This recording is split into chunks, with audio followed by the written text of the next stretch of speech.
big surprise was the reduction in corporation tax rates, which are being reduced to 18% by 2020, which will make the UK one of the lowest corporation tax rates in Europe. The second announcement, which brings a bit of continuity to what's known as the annual investment allowance, is fixing that in January at £200,000 when it was due to be reduced to £25,000. That's a tax allowance enabling tax relief to be claimed on capital expenditure.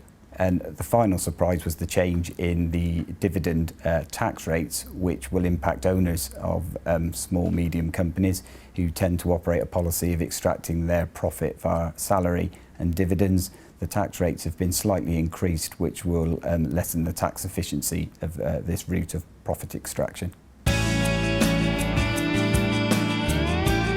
It was great to see the permanent establishment of the Office of Tax Simplification in the budget. However, the Chancellor did introduce a lot of complexity with the other announcements. The changes to the dividend tax rate are great for small shareholders, but for directors, the additional complexity this can add with rates of 7.5, 32.5 and 38.1 are anything but simple. The introduction of the national living wage is great news for low-income earners, but for small businesses this could be a great additional cost, and the new employer allowance, the increased employer allowance, may not be enough to cover those costs.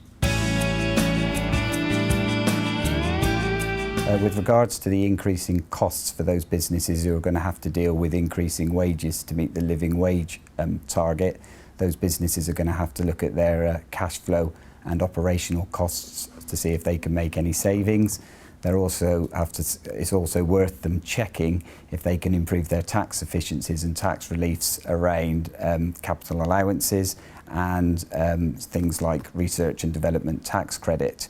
For those companies that have got large capital expenditure plans coming up over the next couple of years, with the cap on capital allowances coming in in January of 200,000, they may wish to consider accelerating their expenditure and bringing it into this tax year, where the limit is currently 500,000. Generally speaking, this was a really positive budget for small businesses. The reduction in corporation tax rates to 18% over a number of years will be really widely welcomed. And an investment allowance, whilst reducing from £500,000 to £200,000 per year, it would be really great to have that fixed continuity. People know where they are and where they can plan. One of the challenges for small businesses will be the introduction of the national living wage. The employer's allowance will go some way to cover these additional costs, but that only covers national insurance.